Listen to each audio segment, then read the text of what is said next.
à tous. Alors, l'avant-dernière vertu pour acquérir la Torah, c'est d'avoir la foi dans les sages, les Talmidei Chachamim. Et on sait que depuis toujours, Akadosh Baruch Hu, il va nous parler à travers les Talmidei Chachamim.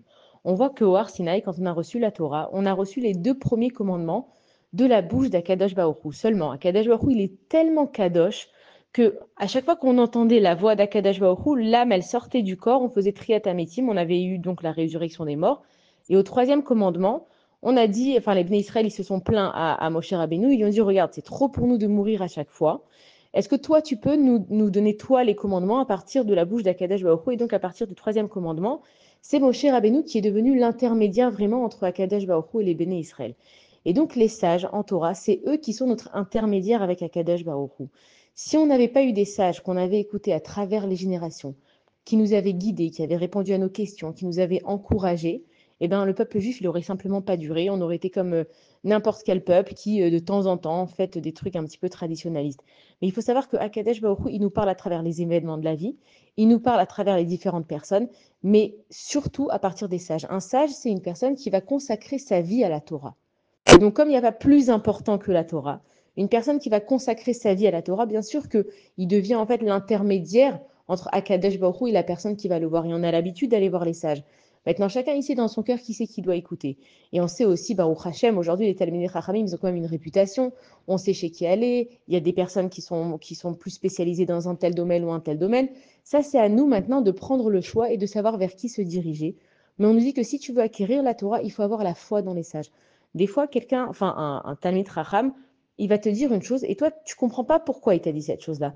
Tu vas peut-être même pas voir la logique, mais et la foi. Et on sait que c'est toi, en fait, qui donne de l'importance à ce que tu crois. On sait que la parole, elle est créatrice. On sait que, par exemple, un rêve, c'est comment tu vas l'interpréter que le rêve, il va prendre un sens. C'est pour ça que quand une personne, elle vient et elle nous dit, tiens, j'ai rêvé, tu lui dis, Chalom Tov, Chalom Shalom. Parce que tu commences déjà à bien interpréter. Et on voit, c'est ce qui s'est passé avec Yosef. C'était quoi le miracle de Yosef Hatzadik quand il a interprété les rêves? C'est qu'il a vu dans ce rêve-là l'issue du rêve et c'est lui qui l'a interprété. Et Paro, dans son rêve à lui, c'était la même interprétation. Ça veut dire que Akadosh Baruch Hu, si tu donnes de la foi en une chose, cette chose-là, elle va exister. C'est pour ça qu'on connaît le Kohar de la Marshava. On connaît le pouvoir de la pensée. Chez les Goïms, ils appellent ça même la loi de l'attraction. Quand tu penses tout le temps à quelque chose, cette chose-là, elle t'arrive. Pourquoi? Parce que c'est toi qui crées au fur et à mesure que tu mets de la force dans tes pensées et dans ta parole. Et donc, quand un sage, il vient et il te dit quelque chose, évidemment, si tu dis quelque chose de bien, c'est à toi de donner de la force. C'est-à-dire que le Talmid Chacham, il va utiliser la Torah pour te donner des mérites, pour recevoir ce que tu as besoin. Il va te dire, par exemple, tu vas aller chez un tzaddik qui a un arrière-grand-père qui est très, très vénéré. Donc, il va te dire, par le mérite du tzaddik tel et tel, c'est-à-dire que le tzaddik, lui, si tu as foi dans ce tzaddik, que grâce à lui, il peut emmener ta tefila chez Akadosh Baruch Hu, alors les choses, elles vont marcher. C'est pas le tzaddik lui-même qui fait la chose.